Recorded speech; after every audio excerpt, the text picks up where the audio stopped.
Update, brought to you by Simcox Advocates, advising businesses and families since 1949. Visit simcox.com or call 690 300.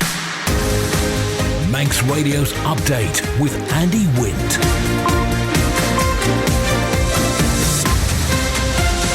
First of May, good evening, it's 5:30. This is Update for Monday, 22nd of May, 2023 from Manx Radio. 30 minutes to look at the latest news on the Isle of Man, background to that news, and sport and business and Sea Watch and travel updates, and the newsmakers in person. This evening, Mark Cavendish is retiring at the end of the season. We got the latest from the murder trial. Is ivy a good thing for trees or not? How to spot domestic abuse. The latest on the Sulby Claddagh camping, and the Isle of Man national football team preparing for the Island Games. Man Benham for all your business and legal needs. First of all, at 29 minutes ahead of 6 o'clock, the Update News headlines. Fastamai Christian Jones. Fastamai, a former Castletown resident who's accused of murdering his wife's lover, was suffering from morbid jealousy at the time of a fatal fight almost a decade ago. That's the view of the consultant forensic psychiatrist who diagnosed Ian Anthony Anderson with emotionally unstable personality disorder following the death of Neil Edward Roberts. The 55-year-old is currently undergoing a retrial at Douglas Courthouse. He denies murdering him. Mark Cavendish has described his cycling career as an absolute dream as he announces his retirement from the sport. The 38-year-old Olympic silver medalist joint top of the all-time list of stage victories in the Tour de France. And government has issued a plea to residents who may consider running the Sulby Claddagh campsite. The Department of Environment, Food and Agriculture says it's not sustainable under their current budget, as a consultation on its future is set to close on Friday. In international news, victims and survivors of child sexual abuse in England are going to be compensated under a new UK government scheme. It follows an independent inquiry which found failings in state and non-state settings to protect and safeguard children. Police in Portugal are reportedly preparing to launch a 2-day search of a reservoir in the case of missing Madeleine McCann.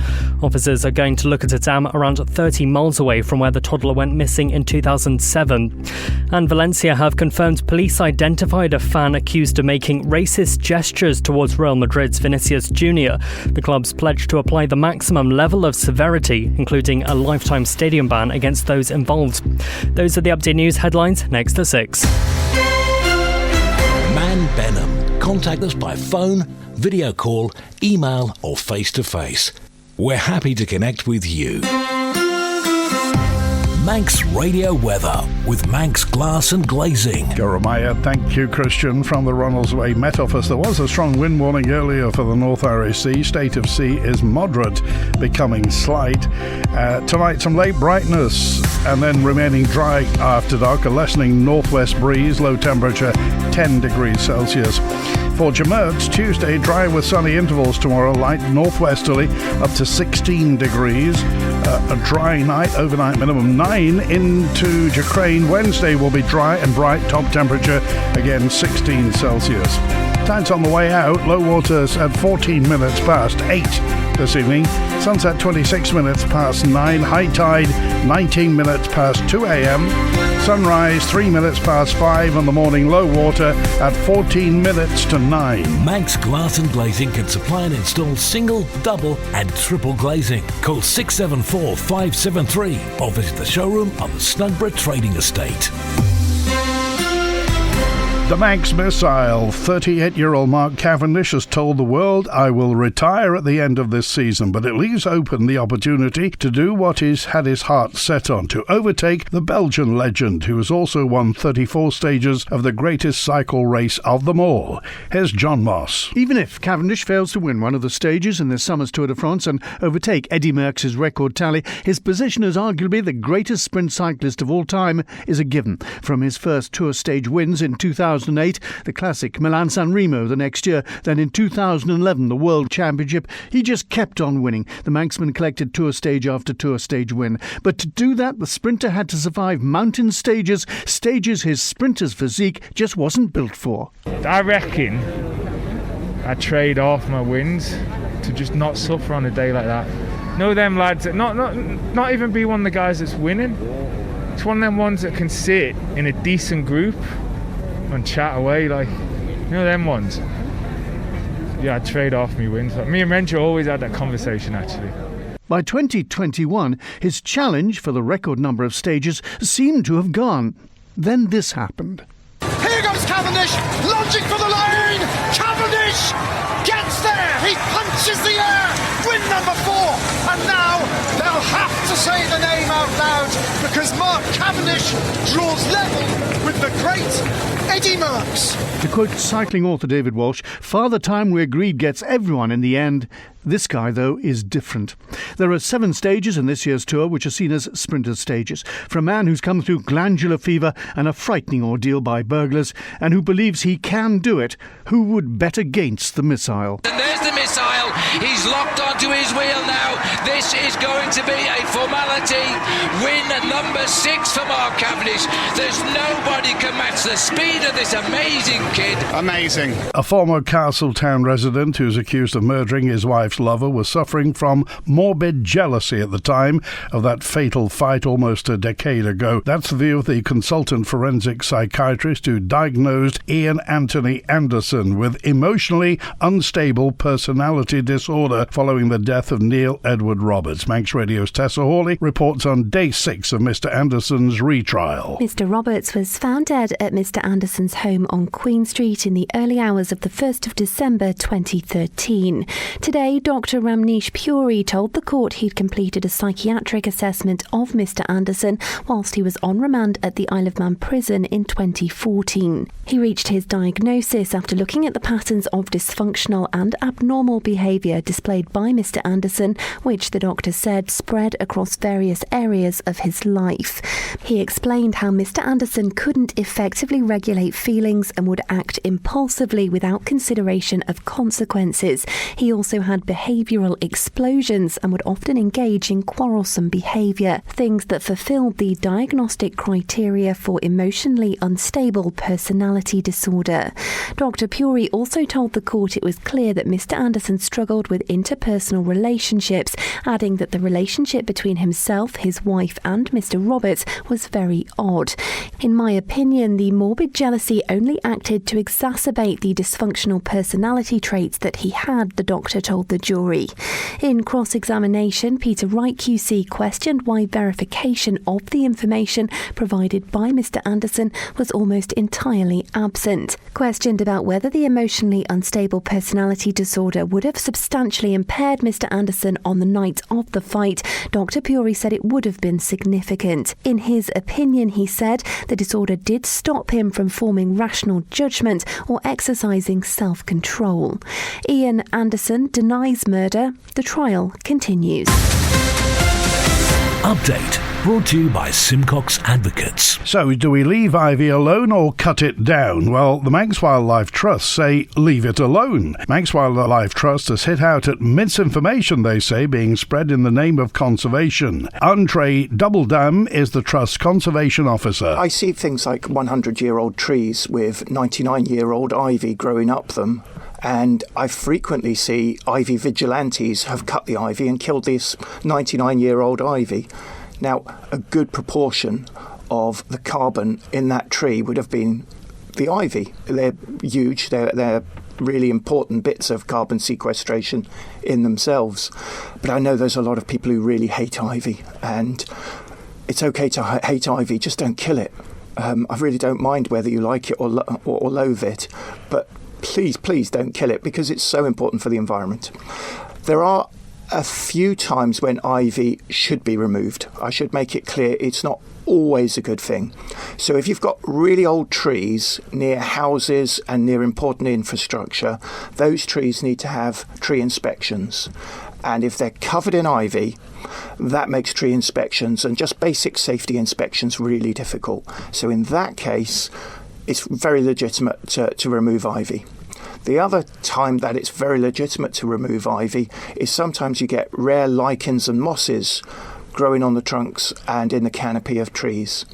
And there again, we would probably advise in very particular circumstances the removal of ivy. But normally just live and let live. When a tree is virtually on the point of death, the ivy might drag it down. The ivy might be the last reason that it's got, and it will be pulled down in those last storms, but it doesn't shorten the life of the tree particularly. The future of camping at Sulby Claddagh was a topic on Man in Line this lunchtime when DEFRA Minister Claire Barber MHK was live in the studio. Government's been exploring options since a decision to stop camping was reversed following a public outcry, and that consultation closes this Friday. Claire Barber was asked why we came to this situation. There's been a couple of things. One has been around having security on the site. That was a decision that was taken. There had been, I believe, some instances that I've been made aware of, but also making sure that we were covered off in terms of our occupier liability position for the site. And there also, more recently, because of the failure of the toilets, there has been an issue around using portaloos and the cost of paying for those portaloos. There are costs that are associated with it, and we simply we're seeing an increasing amount each year in terms of the cost versus what we could bring back in for the site. You know, one of the challenges is that the police equally are running on tight budgets. There's also huge focuses now around online crime, cyber crime, financial crime that takes a huge amount of resource from the police, and the reality is that has had an impact in terms of police visibility in the nights. And you're right, there is a limited number of police officers, for example, in the north at night. And to declare a brief interest, my sister actually is a police officer, so I do have some level of insight, both from her, but also more broadly from talking with the constabulary and obviously being in Home Affairs actually for the last 5 years prior to coming into DEFRA. So there's a culmination of factors, and I think it's absolutely imperative. We want to, I'm very much looking at this consultation with an open mind. I certainly wouldn't be averse if there was a group who wanted to establish themselves on a formal footing and wanted to look at taking on the running of the campsite on more of a basis where they take those occupier liability elements on. A bit of a plea, really, if there are people who think that that's an option they'd like to explore, please pop it into the consultation or drop me an email. I'm very much here wanting to listen. Sea Watch with the Isle of Man Steam Packet Company. Motorship Ben McCree departed Heysham at 2:15. She's just entering into the harbour, the inner harbour in Douglas, and will be on the link span in the next 10-15 minutes or so. Departing this evening at 7:45. We're heading to Heysham, getting there at about 11:30. The overnight departures 2:15, back to Douglas at 6 tomorrow morning. High-speed craft Manannan departed Douglas at 2:45. She's in Liverpool about now. Will be on the link span by the Pierhead, departing at 7:15, back to Douglas at 10 tonight. And tomorrow morning's departures, 7:15 Manannan heads to Liverpool, 8:15 Ben McCree goes to Heysham. Like the Steam Packet on Facebook for the latest sailing information. The Isle of Man national football team, the men's side, took a good step towards their preparations for this year's Island Games with a 3-0 friendly win over AFC Carnforth at the weekend. Assistant coach Juan Watney says being able to control games like they did on Saturday is important before they head to Guernsey in July. It's tough at this time of the year because lads have come off different points of their seasons finishing. Some lads have had 3 weeks off, some lads are still playing and got a couple of games left. So to be able to come together and implement what Blaine's after, put into practice some of that high pressure when we haven't got the ball, picking and choosing when to go, sitting in at the right times, just knowing what everyone on the team is doing at the right times. And I'm really happy that they've done well, come on, picked it up, communicated. Some lads have stepped up and really shown leadership qualities. It seemed like during the game you dominated possession for a lot of the time. Is that the sort of thing that Blaine and the likes of yourselves are looking to do when you get to Guernsey, dominate games? Yeah, again, like playing hopefully 5 or 6 games in a short period of time like that, you've got to control the energy levels, you've got to control the tempo, and if you can be on the ball, you're more in control of the tempo of the game. You can work the opposition a little bit harder, so we want to get on the ball and look after it and save our energy for the right moments of going forward. Like for me today, we've created chances and taken them. We've not gone forward every time. We've looked after it, we've come back, we've retained, saved our energy a little bit. I think our lads don't look as tired as maybe they have been in the past,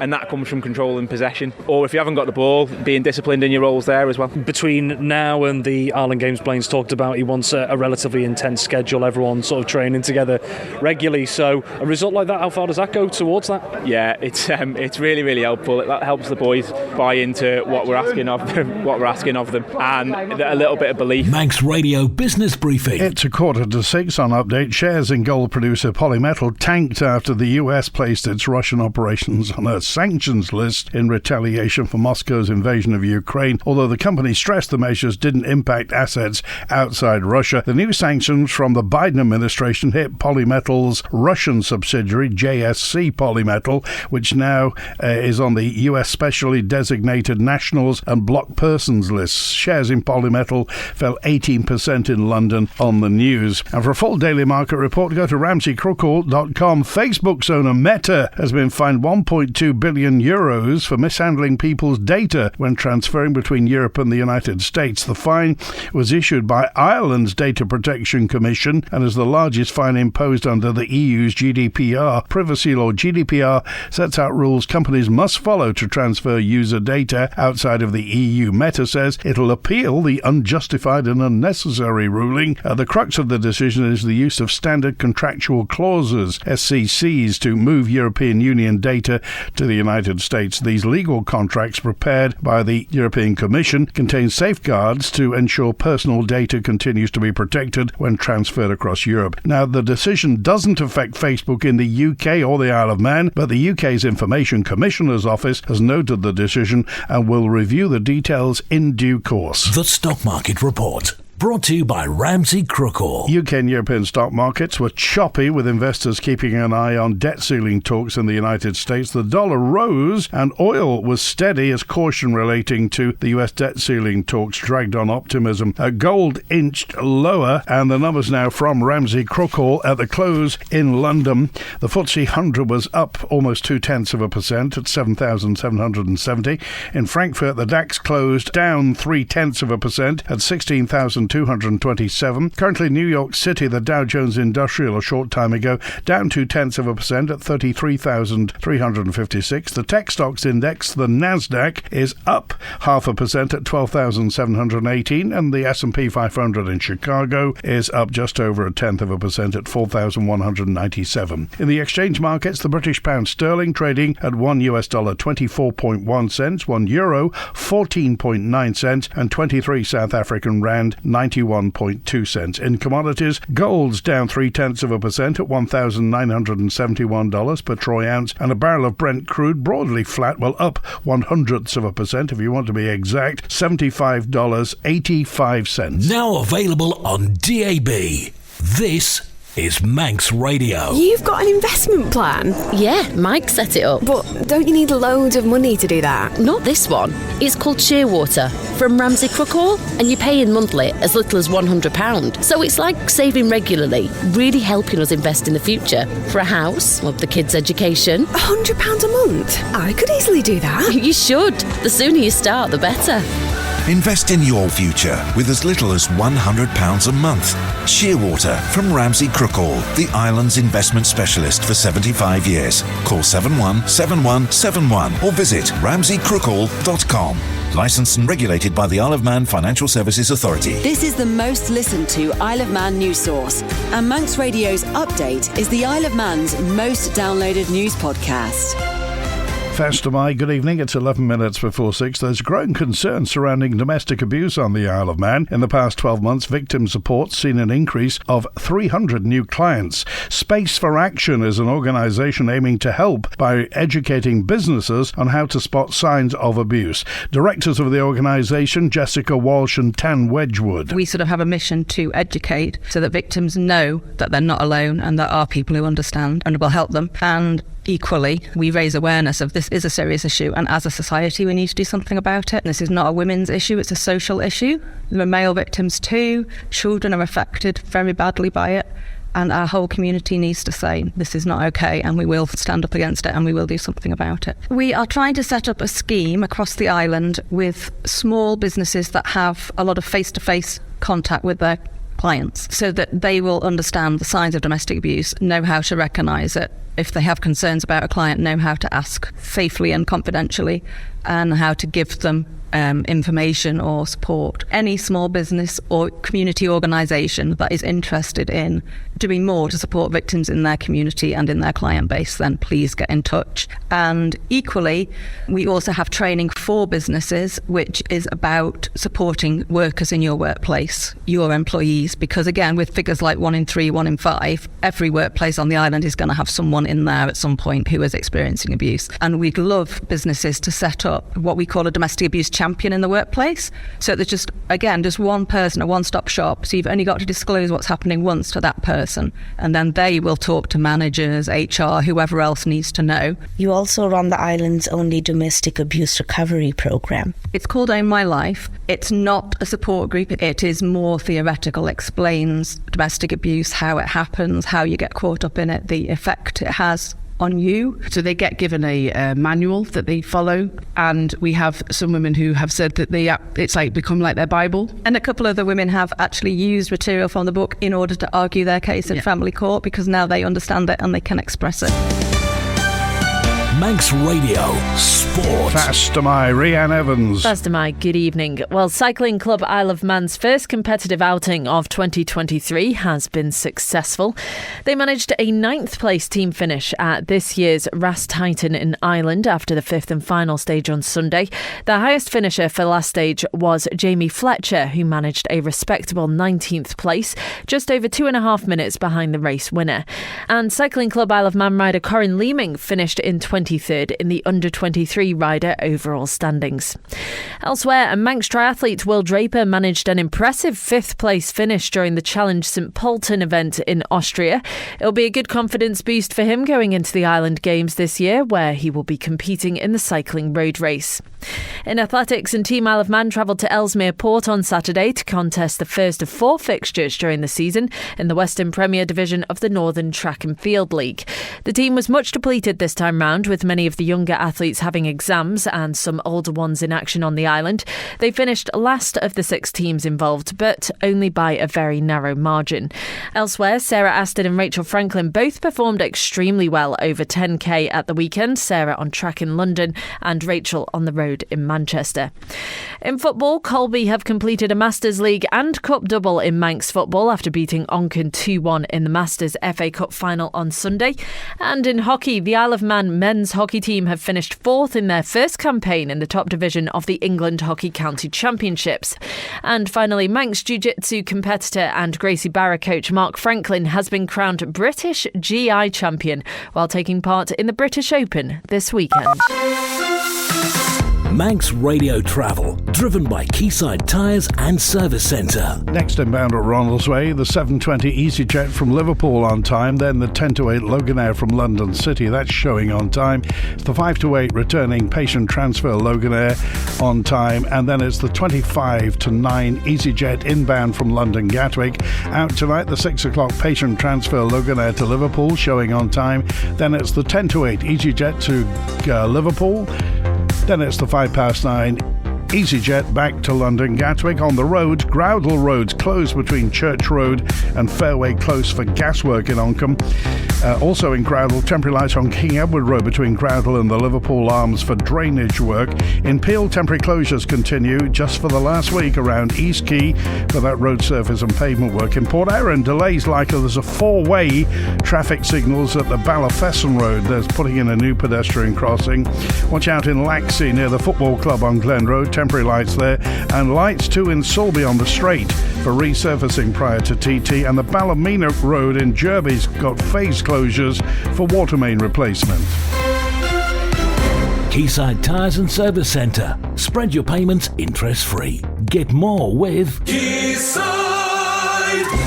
A global firm with offices on the Isle of Man celebrating Africa Day this week. The day, formerly known as African Liberation Day, symbolises the determination of African people to free themselves from foreign domination and exploitation. Directors of KPMG in the Crown Dependencies, Leonard Gerber and Juliette Gomez. Everybody volunteers to cook food. We dress up in our traditional clothes and costumes.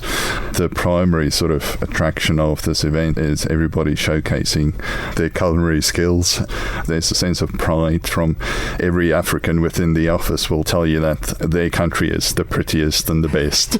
And that comes out on that day. It's broadly similar in terms of what you might have, but there are nuances and differences, and there's different cultures, different tribes, and people from different backgrounds. It's all very different and very, very unique and diverse. I think anything that's barbecued is African, probably. We can claim to be African.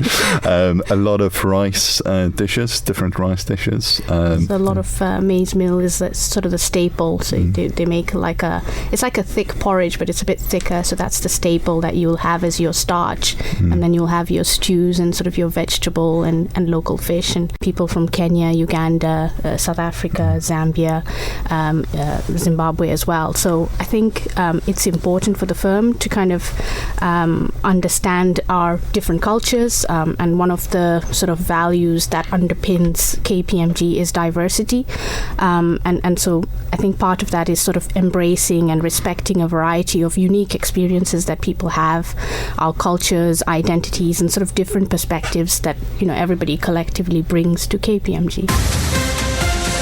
Update brought to you by Simcox Advocates, advising businesses and families since 1949. Visit simcox.com or call 690 300. Attitudes towards drug and alcohol dependency have changed on the Isle of Man, but there's still a stigma and discrimination, so says consultant psychiatrist Dr. Kirsten Wafer, who's retiring after 23 years with the Isle of Man drug and alcohol team. When I came across, we set up the drug and alcohol team, so there hadn't been certainly a drug and alcohol team, a statutory drug and alcohol team here before. I mean, obviously Alcohol Advisory Service was here for many years. I think so it was setting up and trying to get people to understand what we were about, really, and I think some people didn't quite understand what we were trying to do. I think attitudes have changed a lot in the 23 years that I've been here. There is still stigma and discrimination against people who have substance misuse issues, but it's a lot less than it was. People don't go out to use substances to be bad. When you listen to people's stories, they're often very heartbreaking. Their substance use is a way of coping.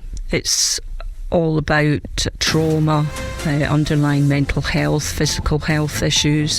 It's about poverty, it's about discrimination, isolation, and these haven't changed over time. Well, I think I've been blessed because I work in a really fabulous team. They're so supportive and we work as a team. So we all share the responsibility, share the risk, we can talk to each other, and most importantly, we have a good sense of humour. I can relax. I have outside interests. It can be stressful at times, but I just love my job and I love working with the patients that I've worked with over the years. It's just I'm privileged, I think. That's it for Update Tonight, compiled from the resources of Manx Radio's news department. Thanks to newsreader Christian Jones, producer Rhiann Evans. Stick around, Agenda's on the way with Phil Gorn after 6, the greatest hits with Chris Kinley at 6:30. Time for Brass with Ian Kocher at 9 and Dave Moore on The Late Show After Hours. I'm Andy Wint, back tomorrow evening at 5:30. WINT